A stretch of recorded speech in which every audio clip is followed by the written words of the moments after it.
ناظرین، تاریخ عالم میں ایک ایسا حکمران بھی گزرا ہے جس نے صرف 2.5 سال حکومت کی، لیکن اس قلیل عرصے میں اپنی پوری سلطنت سے غربت کا خاتمہ کر دیا۔ وہ ہستی جنہیں 5واں خلیفہ راشد بھی کہا جاتا ہے، یعنی حضرت عمر بن عبدالعزیز رحمۃ اللہ علیہ۔ لیکن کیا آپ جانتے ہیں کہ ایک شہزادوں جیسی زندگی گزرنے والا انسان اچانک اتنا درویش صفت کیسے بن گیا؟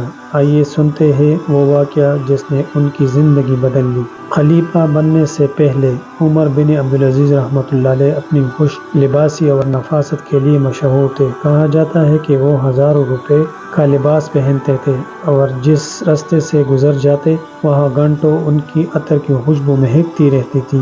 لیکن جب خلافت کی بھاری ذمہ داری ان کے کندھوں پر آئی تو وہ زار و قطار رونے لگے۔ خلافت سنبھالنے کے بعد جب آپ گھر تشریف لائے تو اپنی اہلیہ فاطمہ بنت عبد المالک، جو خود ایک بادشاہ کی بیٹی اور 4 بادشاہوں کی بہن تھی، کے پاس بیٹھے اور ایک ایسا جملہ کہا جو رہتی دنیا تک کے حکمرانوں کے لیے نصیحت ہے۔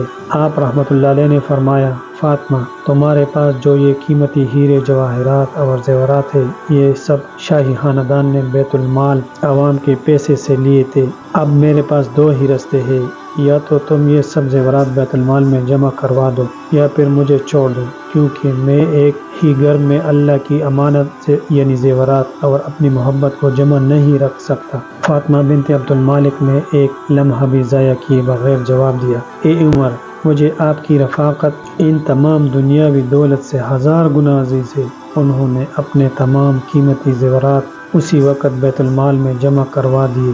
ویڈیو کے اس حصے میں ہم آپ کو بتاتے چلیں کہ جب حضرت عمر بن عبدالعزیز رحمۃ اللہ علیہ کا آخری وقت آیا تو ان کے پاس اتنے پیسے بھی نہیں تھے کہ کفن دفن کا انتظام ٹھیک سے ہو پاتا۔ ان کے 11 بیٹے تھے۔ کسی نے پوچھا کہ آپ اپنی اولاد کے لیے کیا چھوڑ کر جا رہے ہیں؟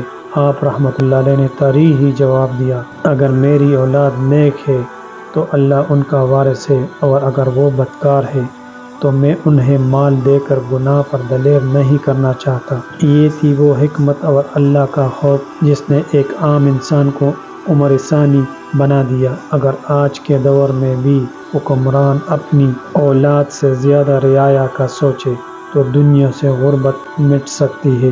اگر آپ کو یہ ویڈیو پسند آئی ہے تو اسے لائک کریں اور کمنٹ میں اپنی رائے ضرور دیں۔ جزاک اللہ۔